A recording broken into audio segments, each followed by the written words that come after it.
I do a thing on financial aid. That's usually a whole different thing. And if you want me to come back, I can do a whole thing on financial aid. Financial aid is a huge nugget, and particularly with Asian Americans and middle-class families. And there's all kinds of different incarnations of financial aid. I can do a session on financial aid. Financial aid is not due until March, so you may want to have me back. And I did do stuff in the beginning on how to determine certain schools don't have good financial aid, so you don't want to apply to a school that you're going to end up owing a car every year too. And there certainly are schools that have more ability than others to pay. And there are also schools that are looking for certain types of students and have designated money for certain types of students or certain types of interests. So the University of Seattle has that Sterling Scholarship, which Hollis Ware got, which is a full ride. I mean, a full ride on everything. And it's a special application, and they choose only 20 of them, and they get publishing, and they get different advisors, and they get everything. And it's a specialized program. Morehead Scholars at University of North Carolina is like that. So a good college counselor will be able to tell you on your college list, or if there's certain things you're interested in, which schools have money designated for stuff like that. So the University of San Diego, UC San Diego has specialized money in ethnic studies. San Francisco State has specialized money in ethnic studies for undergrads. So you can invite me back and I'll do that. I was going to put it here, but normally I do it in 2 sections because it's just too much. These are common what if questions that I just had. But other than that, I am done. I went all the way through it. Thank you for sitting here for so long. It was so long. Oh my gosh. But if you want, so this is what I do. I do work for Beyond Differences. I have contracts with certain programs, so that I do college counseling through. CCDC, Chinatown Community Development Association, Community Development Center in Chinatown, which is Malcolm Young and Rev Fong's house. I also do it through Youth for in SRO housing. I do some stuff through Next Generation Scholars, and then I have an independent private practice. Although I don't have any spaces right now, but if you're interested, I forgot to ask you, Nora, what year are you in high school? I'm a junior. Oh, it's your big year. How's it going? Is it good? It's going good. I'm homeschooled, so it's a little different. Okay. But still, yeah. A lot of the things. So there's a whole way of doing admissions through homeschool. And if you just call me and we'll set up a Zoom and I can explain. I would love that. Yeah, definitely. Yeah. Thank you so much. Sure. And Natalie, what year are you? I'm a senior. Oh, so you're already in all this. Yeah. Have you decided where you're going to apply early? No, I don't know. Early decision can be really beneficial, mostly because there's more money to be gotten.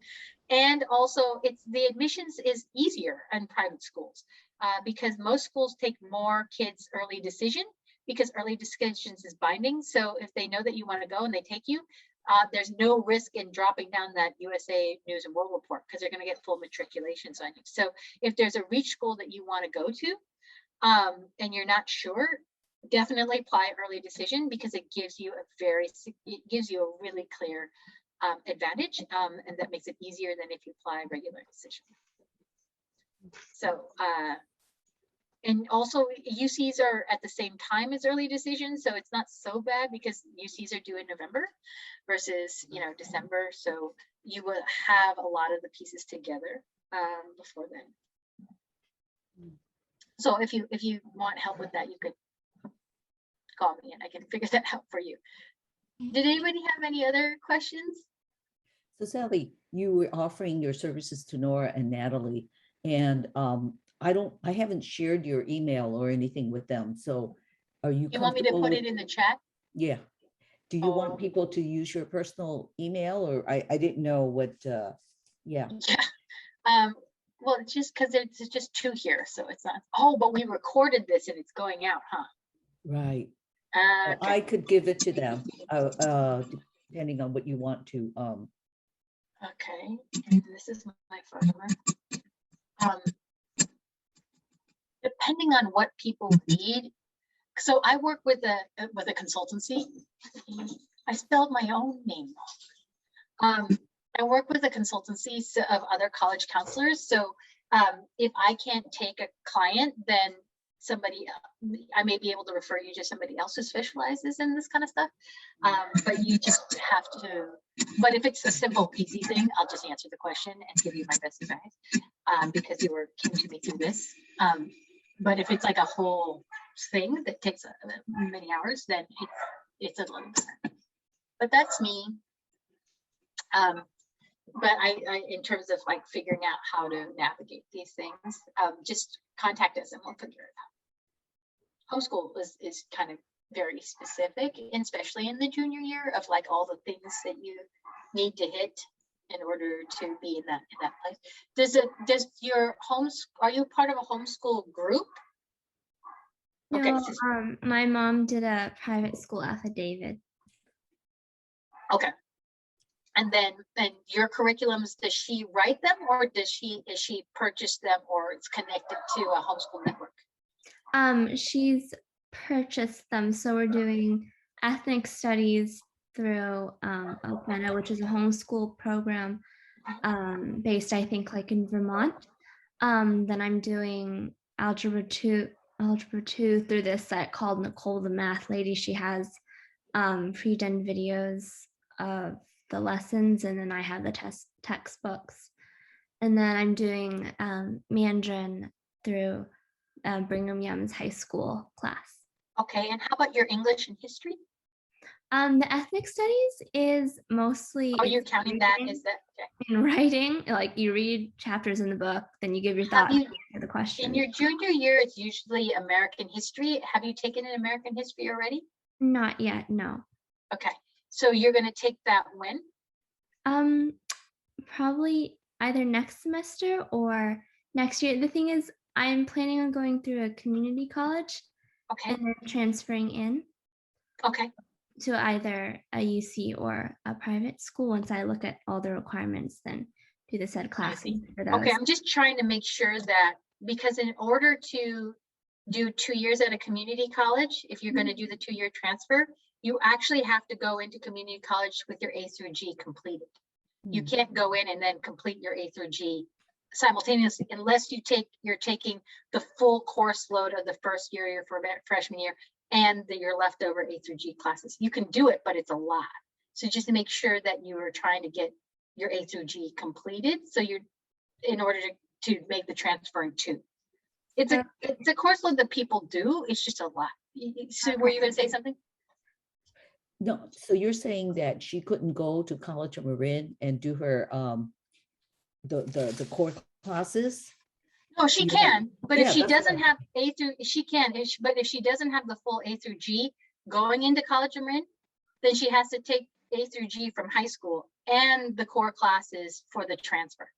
I thought she could take the community college courses counted for high school and community college. Double dip.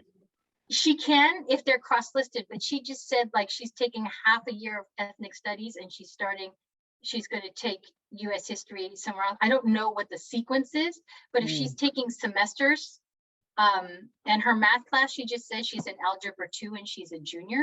So there are certain things that like I think she may have to take that won't be cross-listed because it's not enough. So if she's going to do it, she may have to take more. Don't community colleges automatically have to take you once you turn 18? Oh yeah, they do. But if you're looking to transfer in 2 years, right? So if you, because basically the way it works is you take 2 years, which would be your freshman and sophomore year in college, and then you take your junior and senior year in college. So the assumption is when you hit community colleges is that you've completed A through G requirements for college. If you haven't, then you may have to take more classes in this first and second year. I don't know, I haven't seen your transcript, but I just want to warn you in case that you do, that you take into consideration, because I've seen this happen a lot. It's kind of common with homeschool kids that they get the community college and they see that, oh, I actually need to make up this class before I can. You need prerequisites for certain things and like that. And your homeschool classes may not necessarily count or be credited for your community college. You just have to go, you go into the community college and you talk to a counselor and they will look at what you've done and they'll tell you what you have to do, but just I just don't want you to go in there thinking, oh, I'm just going to take the core classes for these 2 years and then I'll transfer, just so you're prepared in case there's some fuzziness going in. Okay. Yeah. The other thing, Nora, is I believe that if you take your GED, you don't have to be 18 to go into the community college. It's either or. Okay. So if you really want to get in. The other thing is, if Sarah McKinnon is still at College of Marin, her son, Walang, who used to be in Lion Dance years ago with Tasha, he was homeschooled and he then went into College of Marin. So Sarah might have some advice or, experience of what her son did. Oh yeah, and the counselors, there's a lot of homeschool kids in Marin County, so they know. I've seen them do it. They'll just sit down and they'll say, this works, this thing, this doesn't, this might, and like take this one, and they'll tell you what to do. The only reason I'm saying is just be prepared in case. Okay. Oh, I was going to say, Nora, are you planning to go to College of Marin or Santa Rosa JC or even both? Probably Santa Rosa JC. It depends on which of the colleges has the classes. So a friend of mine who is part-time at Santa Rosa JC, she had worked at College Marin, so she's got tons of experience. Bessie Ing Jung, she was very popular at College Marin. You could even start trying to see if you could do a Zoom session with her now, or a telephone, or whatever they're doing, because it's good to get a head start so that you don't run into a situation where you sort of sabotage, in a way, because you've taken courses that didn't get in or whatever it is. It's always good to get early advice. That's always the pitfall, that you're not taking the ones that you need to, or you double up on one that you didn't need, so there's a huge transfer counselor session there, so you just go in there, you make an appointment, and if I had the choice now post COVID of where I would go, I would really look at Santa Rosa JC, because they have more openings and that's sort of more robust programming right now. College of Marin is okay, but I was just told by another college counselor just recently that there's a lot of struggle in all the places. So getting in early and figuring things out early is probably better. And what else was I going to say? I don't know, Santa Rosa JC still has that scholarship program where I think in years past, it was like first-year students pretty much got admitted with fees, waived, because they had a special scholarship program. There are multiple different scholarship programs that are applied to community colleges across the state. You can go into there's a financial aid office and you can just see what you qualify for, and they'll just look at your profile and say this one, and you just figure it out from there. It's because it's pretty hard to know not only a good person on the actual campus would know all the different things, because there's also like independently funded ones. That like some graduate funded a scholarship for 5 kids or whatever, and it could be you, and to that extent,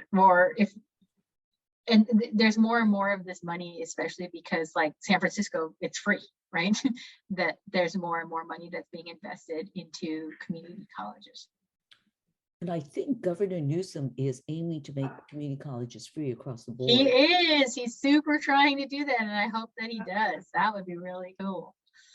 But I was telling Natalie that because Natalie was taking stuff through 10,000 Degrees, and their scholarship thing, I think their applications should be opening up, and we have the Asian Scholarship Fund, and Nora's been part of our Marin Chinese Cultural Association. And there's 2 scholarships that are offered through that organization. Weren't the 3 of us on that scholarship committee at some point? Which one? There's so many. On Gene the B one through was 10,000 degrees. I think I was on there okay. for a couple years. Yeah, I then- mean, the people in this room, I think, and Gene B. Chan funded it, right? Right, That's her- right. That's her thing. And I And think Minami, right? Natalie, you know, the other day when we were on the AAAM meeting and Vin Lu was on, I think that he belongs to a Vietnamese organization that has scholarships. You know, There are a ton of Vietnamese specifically, scholarships. yeah. Most of them are in through the city, but you just have to live in the San Francisco Bay Area. There are a ton of Vietnamese scholarships. Mhm. If you go to Marin County Foundation, MF, you know, they will have a list of them. But the I just when I was reading the scholarship, I was reading, just remembering two items. The girl from Petaluma, high school girl from Petaluma, just plain shoes, what shoes she was wearing, and she read the story when I wore these shoes to this event, and that's how she described her life.